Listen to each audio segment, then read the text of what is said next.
after you choose your species, the big thing you want to do is choose your culture and a homeworld. And you can choose, Bryte has a bunch of ready to go cultures and homeworlds, or you can create your own. Ooh. Bryte has a galaxy. This is the map that we can show off here. And you can see we've got the galaxy divided into 3 regions. The heart world's sort of at the center, Oh, the look at the mid belt burn. after that, and then the ghost belt beyond that.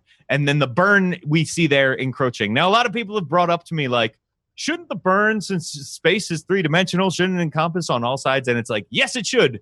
That would be a really hard map to read, though. So, the functional map that you can see here, we've got like all kinds of systems and planets, and each one of these systems has its own culture to go along with it. Cool. Yeah, and you can see Golgi the Magnificent is actually a space station I that was is going to made say from that. the husk of a dead omniscient. So, like, that's one weird thing that you could turn into a spacecraft is corpses. Corpses are a theme, apparently, in Bryte, more than we intended. So you can see we've got all of these different places, but there's also a lot of space on this map, and that's because if you want to create your own culture, you can do that during character creation too, and say, I am from this place is like this, and these are my connections there, and that sort of thing. And when you build a culture, it has a couple of different levers that you can pull as far as that goes. So you've got, what are your borders like?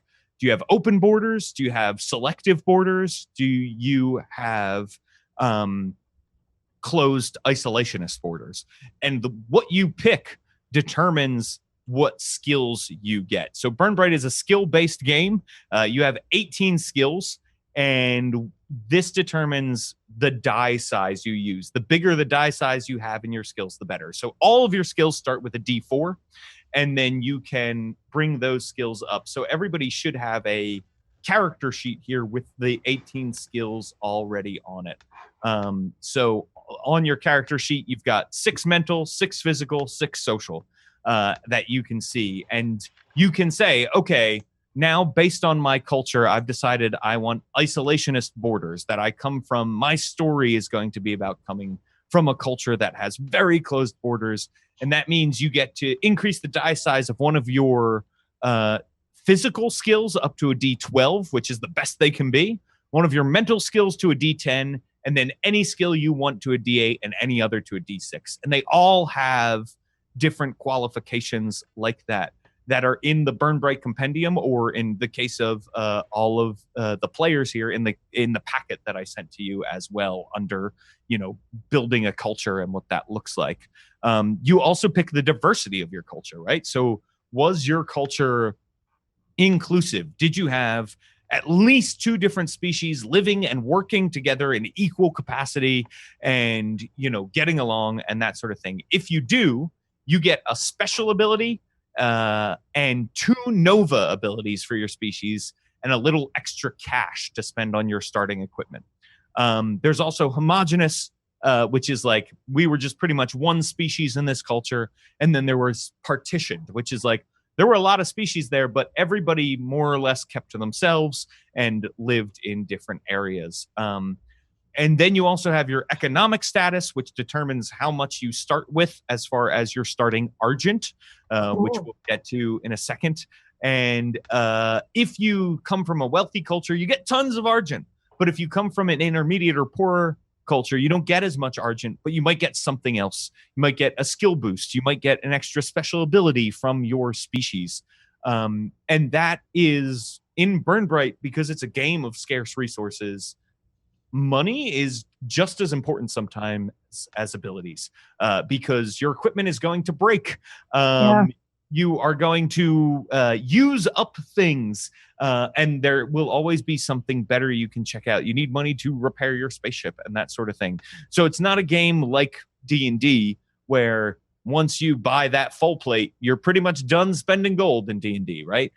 This, you will always have a reason to spend argent for sure. And then the last thing we look at is population density. So population density. Are you urban, suburban, or rural? And that also gives you a little extra something, maybe extra money or an ability or skills or that sort of thing.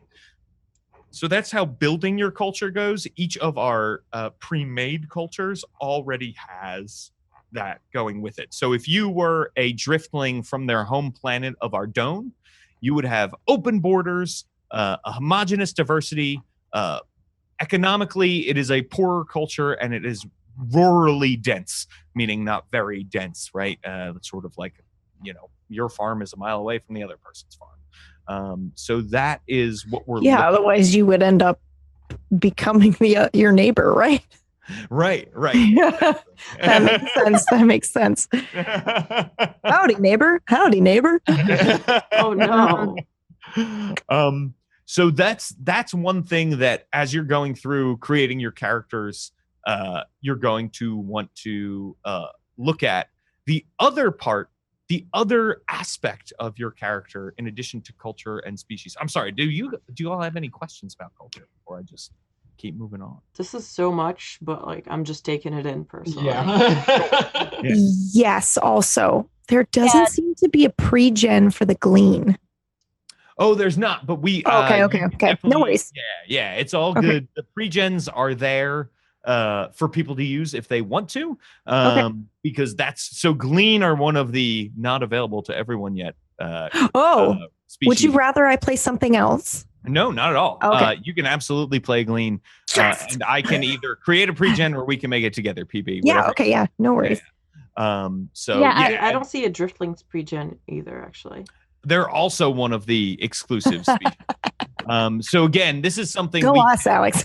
And again, like there is an Eno pre-gen, but if you want to create your own Eno pre-gen, CJ, like you should do that. Cool. And it wouldn't be a pre-gen; it would be a regular gen. Oh yeah. Self-gen. Yeah.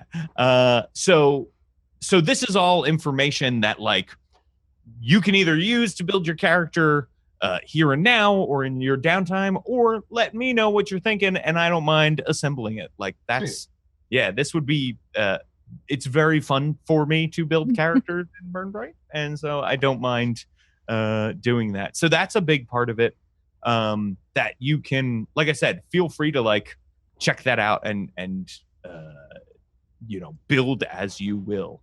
Kat, it looked like maybe you were trying to say something too. Yeah. So I basically, now that I know that I'm playing a Peacecraft, I know exactly what I want to do. So I was wondering, would it be useful for us on the stream to see how one's made all the way through, since we have stuff with Peacecraft? Absolutely. Yes. Okay. That would be awesome. So if you want to pull up your character sheet, and in fact, I think we can... everyone can see Kat's character sheet right now with the way her settings are, Alex.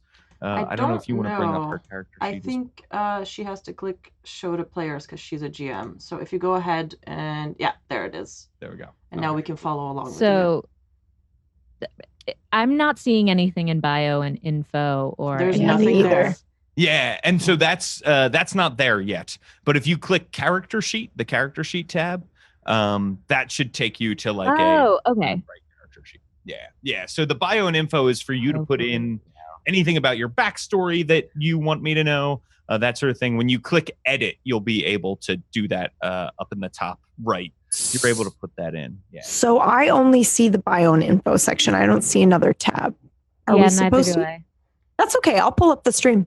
Oh, here you go. Wait, are you not GM? Now everybody should be able to see it. There we go. There we go. Yep. Okay. So they're going to be named Scam Likely. They are and thank you. Wait, did you seriously just name it Scam Likely? Oh, yes. Definitely. I love Absolutely. you. That's a great Peacecraft name too. Thank you. Yeah. What's the naming convention for Peacecraft? They're named all sort. They're named like Transformers, and also like whatchamacallits. Oh my God, what is that movie? What's the Del Toro movie? Pacific Rim. They're named, Oh yeah. So they're named like robot people. So Scam Likely is an A-OK robot name. This robot, it was a their function in the war was, like hacking. They hacked into other. They did the cyber warfares. I'm in. Yeah, sorry. That was their deal very much. But after the war was over, they did the thieveries. And they recently were a part of a crew that was for some one would think nefarious reason, trying to steal one of the heart code servers, one of the 7 heart code servers, and they got caught. And a bunch of people were like, the various robot authorities, the Peacecraft authorities were like, hey, if you sell out all of the people that you were doing this scam with, you'll be safe. And then they sold out all of their buds, and then they kicked them off the planet anyway, along with everybody else. Yeah. Oh, yeah. That awkward conversation. Don't make a deal with cops. I'm sorry. Don't make a deal with cops, and don't sell out your. Don't be a rat. Don't be a rat. How about? So, I have like a whole bunch of my thieving crew out for me. I'm just like a little. Yeah, that's my deal. I love it. Cool. I love this. Thank you. Great. So that's what I'm like. Do you know what page, James, the Peacecraft's culture stuff is? Because I'm from PAX Prime, obviously. Yes. So I know. Love it. Oh, you mean in your packet? Okay. Let me see. Well, I brought up the same page, the one that you sent to everybody else, so that. Gotcha. Yeah. So, so I know the PAX system is one of our example cultures. I've got it open in the dumb compendium here, so I don't actually have the packet. Hang on one second. That's okay. But I know their first thing is that they're isolationist, is right? Because they don't, like we talked about before, they don't really let people in. Is that the culture? Yeah, isolationist is the PAX system, which that's one physical skill, right? Okay. At a D12. Okay, that's going to be skullduggery. Mm-hmm. Nice. Okay. And then it is one mental skill at a D10. Okay, so will I be able to get? Hopefully, do you think I'll be able to get a mental skill up to a D12 at some point? Definitely. Okay, so then I will take engineering up to a D10. Right. Yeah. Mm-hmm. And then any other skill you want at a D8 and any other skill you want at a D6.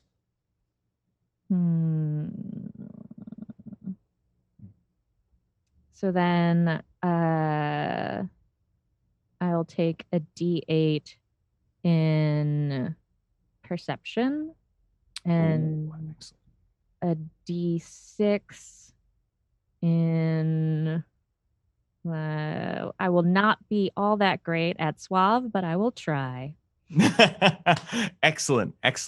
And we will, if not this episode, we'll get a little bit into how skill checks are made and how these numbers affect things by our first episode shortly, because we'll be rolling them left and right.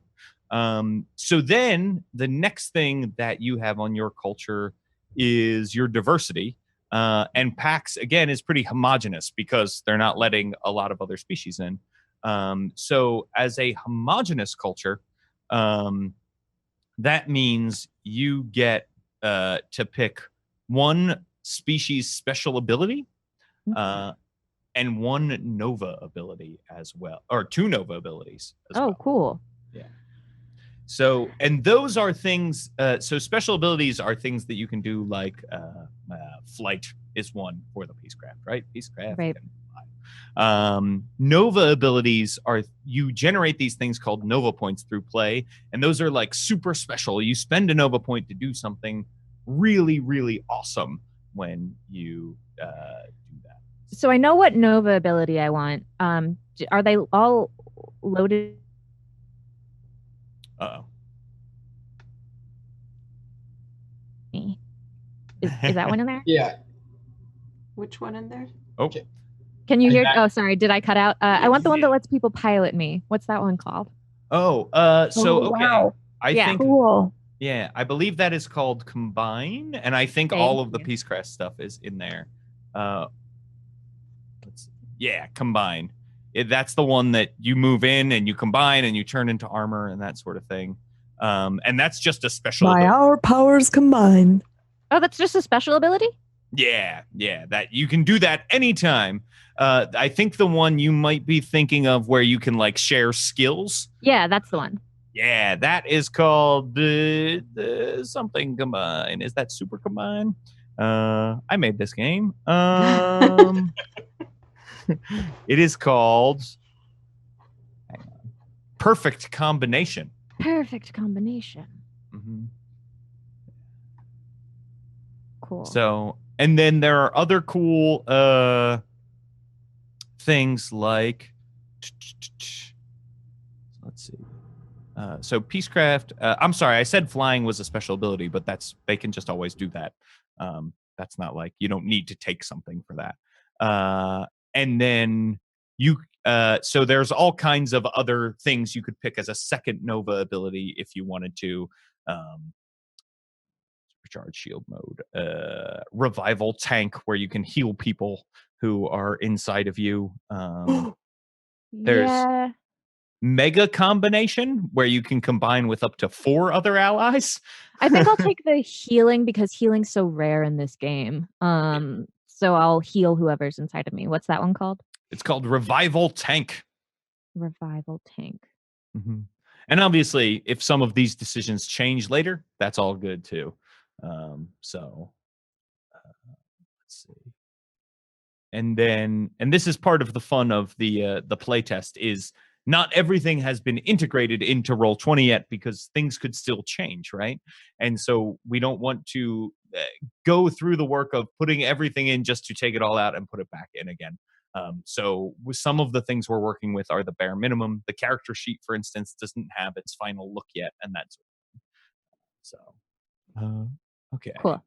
So those are taken. So diversity is done. So what about economics? Or economics? Okay. Yeah. So intermediate is what you have, and intermediate you start with 5,000 argent, and you get to increase the die size of 2 of your skills by 1.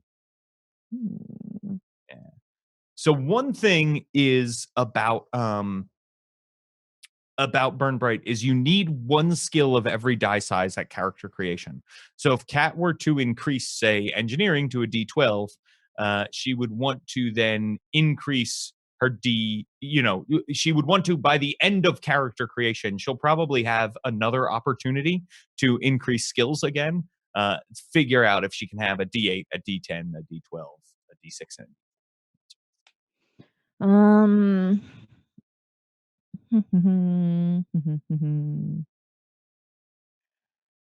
Let's see. I will. So I increased that, and I will also increase deception. Cool. All right, and then finally, let's see, for packs.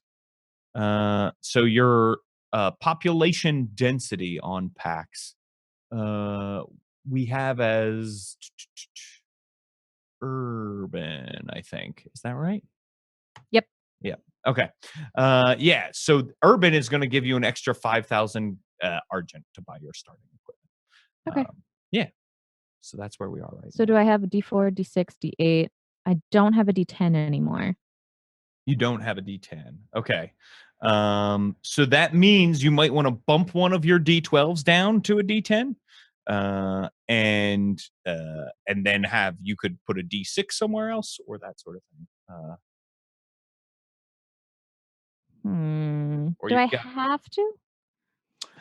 For Nova point generation at the moment you do, because you need to be able to roll a D10 to get a Nova point. Well, wouldn't I just have to roll low thing twice? Oh, yeah. You're right. You're absolutely right. So you'll be able to, if you don't have this combination of skills, you can, so instead of rolling a D10, Kat will have to roll a D8 again to generate a Nova point. The way you generate Nova points is you use one skill of every die size. So like, and whether or not you succeed. So when, and that's why there are these dice used marks on your character sheet. So you can check them off as you're using them. So you use a D12, a D10, a D, yada, yada. But because there is no D10, Kat would have to use her D8 skill twice in order to hit up that D10. So that's how that will work. Yeah, and I don't mind. I'll put my computers back down to a D10, and I will put this stealth up to a D6. That seems more reasonable. Okay. Cool. All right, cool. So that is that's your culture. That's sort of how your culture plays out on your character sheet then. So everybody can check that out. And then the other thing that is real big in Burn Bright, and you all have a packet of 40 of these right now, is your story path. Story paths are one of my favorite things about Burn Bright. They are 5. That's awesome. They're 5-act arcs, 5 event arcs that you go through, and this is how you advance your character. So there's all kinds of them. We tried to keep them pretty broad so that, for instance, if you take the student story path, you could be a student attending a large university. You could be have more of a Luke Skywalker, Obi-Wan Kenobi unofficial tutelage sort of relationship with a wiser mentor, or you could be a student who is, learning from the school of hard knocks on the streets. So you've got a lot of different options when you take these. Story paths aren't prescriptive. They don't tell you necessarily what has to happen in your story. They more say like, these are things that need to occur for you to complete this path. And when these things occur, how you handle them could determine how your character advances. So there tend to be some branching paths, right? So you could have a story path that, for instance, revenge is a story path. If at the end of your revenge story path, you decide to walk away and not take revenge for whatever it is, it could be revenge. Revenge could be as simple as like,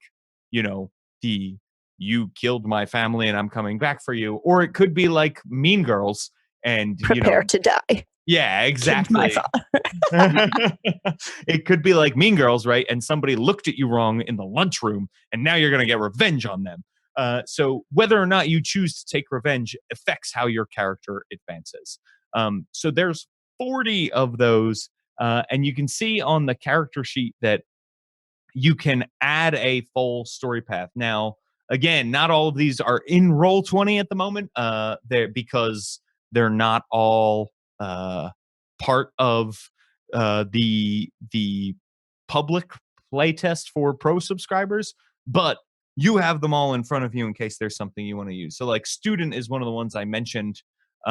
It's a story path that you can like take and drag onto your sheet if you want to. If not, you can just click add story path, and then you can add stuff either by copying and pasting, or you can tell me and I'll copy and paste it in there for you as well.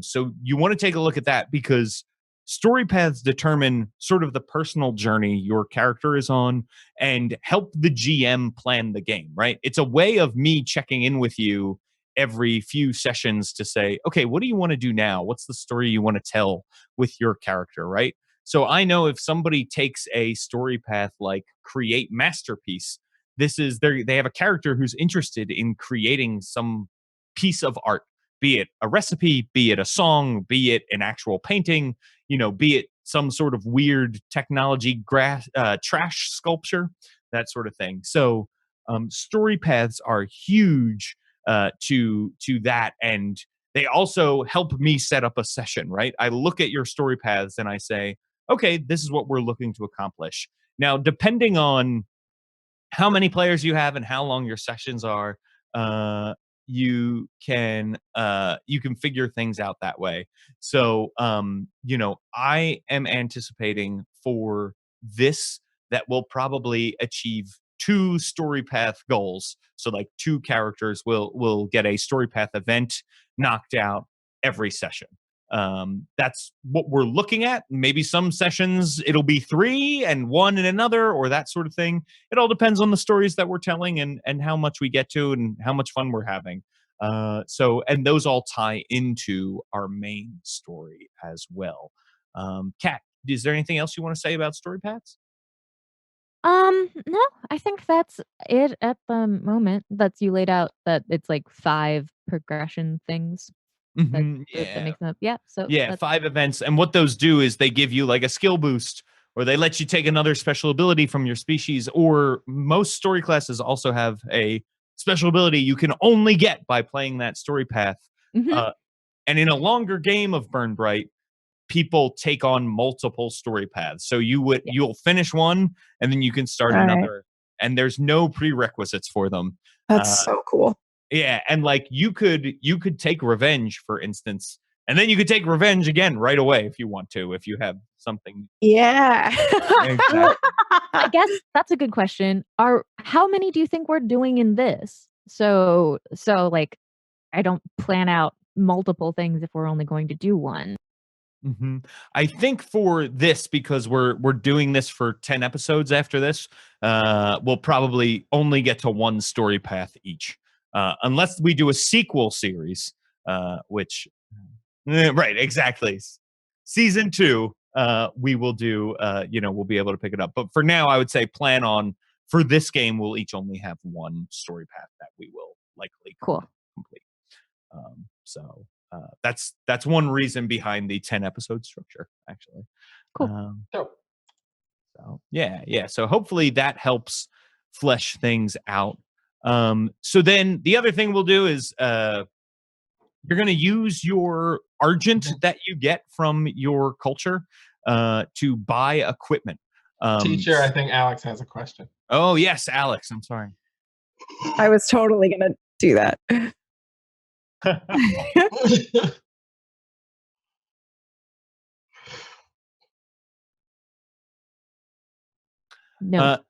No, species is just your abilities. That's amazing. Your abilities that way. Yes. Yeah, it has no effect on your skills overall whatsoever. Sorry, I muted myself and nobody could hear me. I was asking if what did I ask? I forgot because I got too excited. I asked if species had any effect on your abilities or stats, and the answer was no. Yes, yeah. The answer is definitely no. One of the things we want you to do is figure out how to build the character you want. Even species determine some of the really fantastic things you can do because of the anatomy, right? The Rornin has a species where they can separate, and then you have 2 tokens you control on the board and that sort of thing. So there's all kinds of fun stuff determined by that. But we also want, because skills are the core of the game, we want you to be able to make a peacecraft who is a really great, ribbon dancer, if that's what you want to make. Yes. Because that's essentially we want people to be able to make what is fun for them, and we want to have that diversity we were talking about, where everything feels human, because you can find anybody who's sort of doing anything. Can we point just real quick for people watching us who are wondering where you're pulling all of this information from? If you're one of our Pro or Student Plus subscribers, you can go into the Compendium tab and it'll have all the information you need. Just click on it. And this is, if I remember correctly, this is like drag and drop. Some of this stuff is drag and drop or stuff like that. Yes, some of that stuff should be drag and drop. So, and you'll also have access to like a traditional compendium through the Roll20 portal as well. And so it's, so there's tons and tons of ways to access the information, either through Roll20s, like actually on the game table when you load up a Burn Bryte game, or through the compendium itself if you just want to read it without having the virtual table open. So you've got lots of options. And again, it's all in playtest. We're going through, we're fixing, we're revising things, and we're still stamping out typos that we find. But that's part of the beautiful messiness kind of playtest going. Sweet. Yeah. Give so us if your you're feedback. Yeah. And that's the other thing. There's a survey. So if you do play this, you can help shape the game and help all of our designers by giving us feedback. Here it is, the survey. Yeah. I'm highlighting it on the thing. Oh, that's awesome. Yeah. It is. It's worth its weight in gold, honestly, as a designer. So please let us know. The game is not set in stone right now. So it's good to know if there's things you want to see that you haven't seen yet. Can we fill it out multiple times? Like, can I just fill it out today and send a love note? That's basically like, I love all of this. I don't know because I don't control. Then I will wait. I will wait. I'll ask for you, PB. Don't worry. Okay, thank you. But you can also give feedback directly to us in all of the traditional. I love all of this. Hey, Kat. In this face-to-face communication. Good job. Thank you.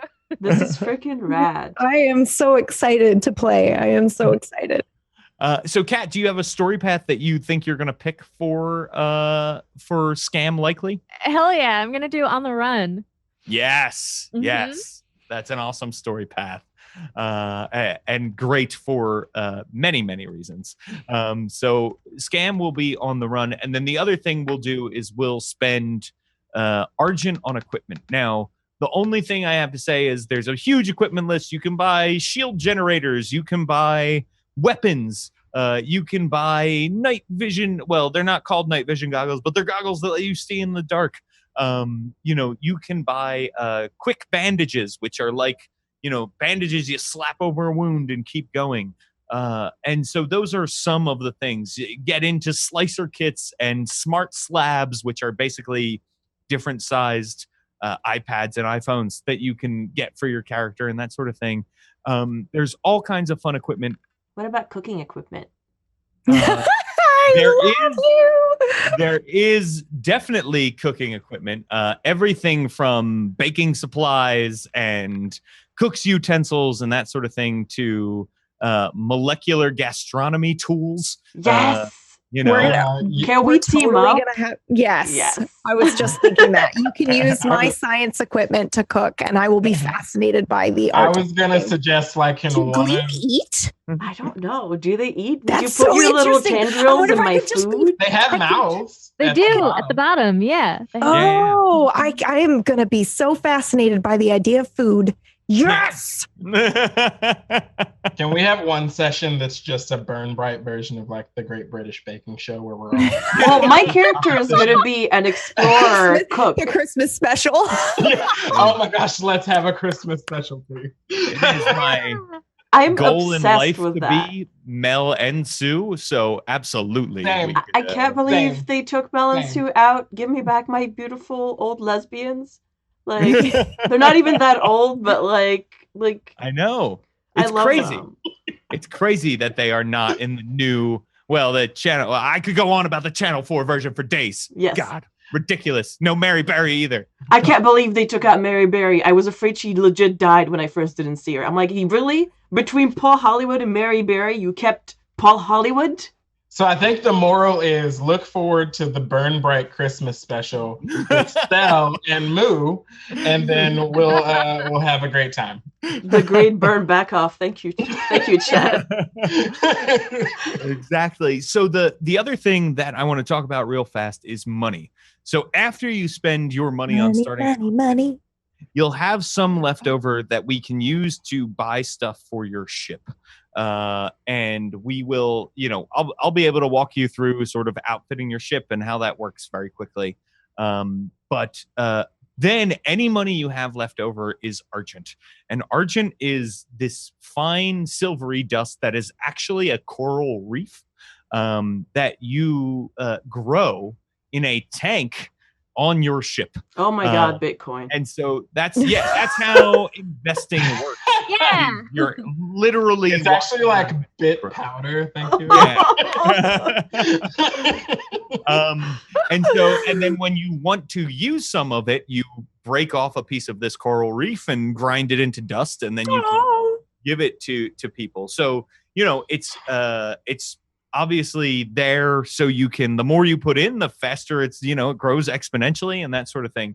So you have Argent. Do people fall in love with their organic reef and then don't want to break it off to make it into money? Because that's me. I'm telling you right now, that's me. I'm telling you right now, my character wants to use it as a spice and keeps eyeing it when no one's looking.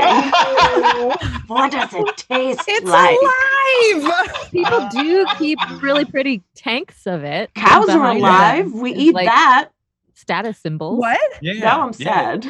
It's a way to show off your wealth, is to like, look how beautiful my Argent reef is, right? Wow. I just have it here as a backdrop because I don't need to grind it down for money. That sounds like somebody's living room decked out in gold. Yeah, that's the status symbol. Yeah. Oh man, I just want to eat it. I just want to get so rich I could eat money.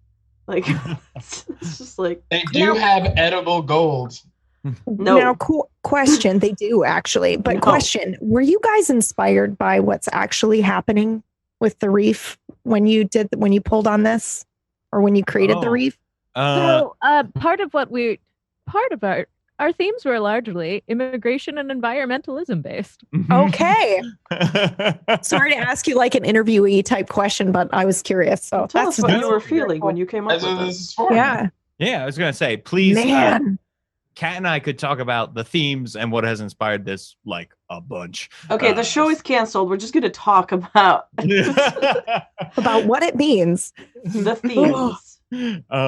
So those are the basics, right? You'll spend your money, you'll buy your equipment, you'll use some of it to outfit the ship. Then you might have some, you know, you'll want to like fill out that bio and info section a little bit to talk about your character and that kind of thing. And then can we do fan art? Please, can we get fan art? I like, that is a number one dream of mine. Really? To have fan art. All right, nerds, it's happening. It's happening. Write full descriptions of what your characters look like. Let's do this. And honestly, the first fan art that shows up that the player likes might end up being their token. So, you know, there's usefulness in fan art as well. So that is that's how it's made. And then the other thing we should talk about is the ship and the ship's name. So we need to name the spacecraft. Does anybody have any ideas? First, actually, before we get to that, I'm getting ahead of myself. Does anybody have a better idea about their character now that sort of we've looked at character creation? Like Alex, do you know you're definitely going to be a driftling, right? Yes, I am a driftling. I'm a big buff, non-binary, masculine presenting driftling with tentacles somewhere. I'm not sure yet. I'm gonna have to draw it. I don't know what I've interacted with. Definitely the cat people. Definitely some tentacles. Because if me and PB's characters spend a lot of time together, I definitely have like a tentacle or two sprouting somewhere. Yes! That's incredible. And we can high five with it! Oh. Well, it's more like a high one. Yeah, or two. They have little tendrils on them. They have like little. They can do right. The. Yeah. We can come up with our own secret handshake. Yes. I love it. So PB, do you have a more solid picture of your character? I do. There isn't much info in the packet that I got as far as the glean and like how to build the sheet. So I might reach out to you guys later for that. Mm-hmm. But I do have an idea of who my character is going to be, which is super exciting. Same. Can I read this part from the packet? Absolutely. Wait, hold on. Let me just see where it went. I was totally reading it while you were creating your character. I'm sorry. Man, okay, so Gleans kept the method of the ship power a secret for fear of backlash that would come from other species. MI are fully sentient creatures, like the artificial intelligence that the Gleans created. They have personalities, memories, and emotions. And while they are a magical construct, others have had a hard time accepting how they are not a sentient creature being forced into servitude. But what's the difference? I guess the MI are okay with it. They're happy to serve, but does that make it okay? Oh my God, I'm so excited. Yeah, and that is one of the huge questions, right? Is like, well, we need these things because they're really helpful and our resources are depleting, but is this okay? Is what we are doing okay? So I think I want to play a character that might believe one way, and then depending on how things go, see how it changes. I'm just excited. Excellent. Yes. And CJ, do you have a better picture of your Eno now? Yeah. I gave him a name and everything. Oh, nice. So what is your Eno's name? My Eno's name is Antovaldi Boko Uni Poe Nova. Yeah. And I'm going to get that, and I am going to get that down to where, because he prefers to be called by his full name. Yes. However, What's his familiar name, though? Antovaldi, and I want you all to call him Antovaldi. Antovaldi. This is so rad. I'm so excited. Oh, that must be so cool, creating something and then seeing people use Someone it. actually do it? Yeah, it's amazing. This feels really cool. Thank you. How do the Glean name themselves? Like, what is their naming structure like? So Glean typically have one name. They don't have like a surname, and their names tend to be, hang on. So like Kevin. Yeah. So I could be Kevin, the floating jellyfish. Kevin James is really so Gleans, I'm sorry, when I said they don't have they tend to have two names. They have their given name, and they have a reliquary name that is the same name as the reliquary the Glean has. Okay. So Gleans have these different reliquaries, like their red one is called a Kasana, and the blue one is called a Bulma, and that sort of thing. So Gleans have names, like you might have a name. They tend to have a lot of L's and a lot of sort of flowy sounds. So things like Danello, Oodle, Dremel are sort of okay, cool. Walala. These are sort of some of the example names that they have, and then you would put the name of the reliquary after that, because you can you would then change your name if you changed out your implant, right? Okay. Your reliquary name would change. Cool. So, yeah. And that's one of the things is you should pick your starting reliquary too. There's a list of them in the packet, but where is that in this packet? Because when I search Glean, the only thing that comes up is the spaceship information. The Glean and the birth of MI. Yeah. That is fascinating. Okay, so there should be a whole species section. Oh, now it works. I swear I hit search and it never came up. Okay. Yeah. So that should have all of your. That also has the abilities in it that the Glean have as well. Yeah. Here we go, in the history and everything. Oh, where are my glasses? I'm going to study up. So can I just say the Driftlings pick their own name? That hit home. I love it. I just freaking love it. And it's like sometimes they name themselves after a person they love. That's how I picked my name. That's awesome. Yeah. Oh, I am going to be a purple feathered magical creature. I'm so excited. I guess that means I'm going to have to be purple too. Oh my God. They typically only live for 5 years. Well, that was before the reliquaries came. Yeah. So the reliquaries made them live longer, and that's where they came from. What is their average lifespan now? So now they live closer to a human lifespan, between like 80 and 100 years. Okay. Yeah. So it's, when you think about that, that's 4 to 20 times longer. Or no, wait, that's 22. Man, I'm bad at math. 10 to 20 times. Anyway, the point is 20 to 25 times longer. 24. Anyway, the point is 20 to 24 times. There we go. Math. I'm a game designer. It works. It's so that's that had a big effect on them, and that's one of the reasons why they were like smart to begin with, and now they're super smart because they have the opportunity to live much longer and learn more. And oh my God. I'm looking at these abilities. This is so cool. The Glean are OP. We should nerf them. What? Shh. I mean, that's what the playtest is about. So, yeah. So, CJ, do you have like spots, or do you have what's your fur color? Oh, okay. So, I'm not sure. I had a hard time picking it when I was doing the beta stuff too. Yeah. So, I'm not sure yet. You had time, but it's Yeah. just like they're cats and it's exciting.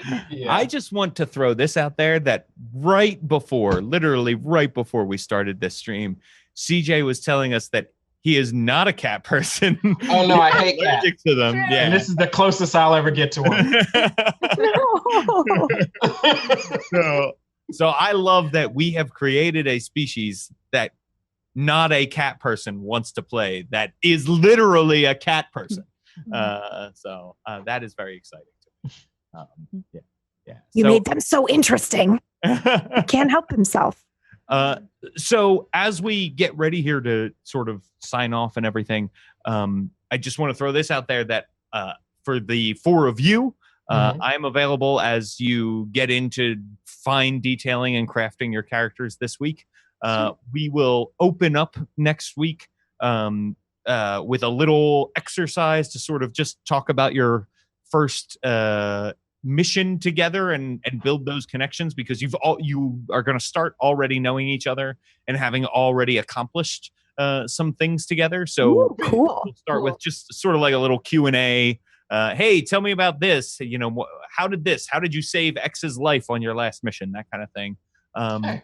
And then we'll dive right into to the story, which is going to be an adventure called Project Gasball, which is one of the first adventures that we will likely put out for Bryte, but it will be customized for the group, as all good adventures should be. Yay! Yeah, absolutely.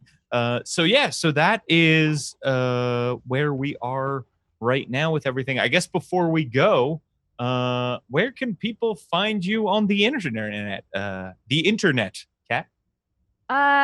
The best place to find me is over on Twitter, where I'm at cat_cool_ with cool spelled like my last name, KUHL. You can also look up my upcoming podcast, which is called Autonomic, which is a family-friendly, non-Eurocentric fantasy actual play. I'm pretty excited about it. It launches on November. Me too. I just found out about it. Thank you. Yeah, it launches November 22nd, and you can find that at either its Twitter, which is at AutonomicPod, or at autonomicpodcast.com. That's me. That's awesome. I can't wait. And PB, where can people find you? Hi, you guys can find me at twitch.tv/pumpkinberry or Twitter at pumpkinberry as well. I do a couple of things, but I'm only going to tell you about two. One is a show that I just GM'd called Stygian Gate. It's a horror show, 3-part miniseries about equal trade. And I would love it if you check that out. It's so good. Sorry. Thank you. And the second thing is that I also run a podcast called The Deep Dive, and we talk about all sorts of stuff. Basically, after the game ends, when you're left feeling, wow, that was really cool, and I want to talk about, all of the symbolism and everything in there. That's basically what we do at The Deep Dive. So I would love for you to check that out, and you can do that at deepdivecast.com. Excellent. That's Thank you. And CJ, where can people find you? You can find me at CJ Talking on Twitter and CJ Talks on Instagram. I too am podcasting. I have an upcoming podcast called Below Freezing, where me and my friend Micah, we watch films that are at or below 32% on Rotten Tomatoes. And going forward into 2019, I'll be reporting on film and stuff for Boom Howdy. So I'm looking forward to that, and I hope you guys check that out too. Awesome. Yeah, absolutely. CJ, did you ever email me your small stinger, whatever bio? Because I can't find it in the emails. I sure did. I promise you did not. I think you sent it to... Oh. If you did, I'll find it and put in the thing. I don't know if you can, someone is asking in chat if they can post a Stygian link. I don't know that you can, but maybe I can. It's Did just I not post it? I didn't send it to you, so that's my Okay. fault. But it's just pumpkinberry.tv/staging Boom. Boom. Check it out. Thanks, guys. I appreciate it. It's real great. Thank you. Oh my God. Alex, where can people find you? Currently I'm on a Twitter hiatus, so I guess you could still follow my Twitter for when I come back, January 2019. Otherwise, you can find me mostly running shows here on Roll20 app, finding fine folks like this. I don't appear on most of them. I only appear on this one, actually, but I run a lot of them. So that's exciting. Other than that, I'm Alex. I use they, them. I'm the engagement manager here at Roll20, and I hope you enjoy the shows. And if you do, let us know and hit that follow button. You don't need to subscribe. I guess I'm not supposed to say that. Subscribe if you want to, but as long as you follow and you watch the shows, to me, that's all that makes me happy and that matters. We appreciate you. We do so much. So much. And I'm James Intricasso. I'm on Twitter at James Intricasso. And you can find me over at don'tsplitthepodcastnetwork.com because short URLs are dumb. Where I have a bunch of podcasts, and I also stream over in twitch.tv/don'tsplitthepod. In fact, tomorrow we'll be streaming Dungeons and Dragons. That's a role-playing game people might have heard of. I once heard of it. We'll be running my level 1 through 20 adventure, The Demon Plague, with Lauren. That sounds exciting. Yeah, it's great. Lauren Urban's there, TK Johnson, Rudy Basso, and Robert Aducci. So come for the James, but stay for everybody else because they're way awesome and great. So yeah, that's me, and those are all the places you can find me. I do a bunch of other streams and things. It's all over at don'tsplitthepodcastnetwork.com or at worldsbuilderblog.com. So yeah, thank you. Thank you. And- We'll see you next week, right? Yeah. Hi, everybody. Thanks for watching. Bye. Don't feel the burn. Woo. No, of course not. Really bad. Because I tweeted earlier and I was like, feel the burn? Maybe, huh? That's exactly I what I hope was not. like.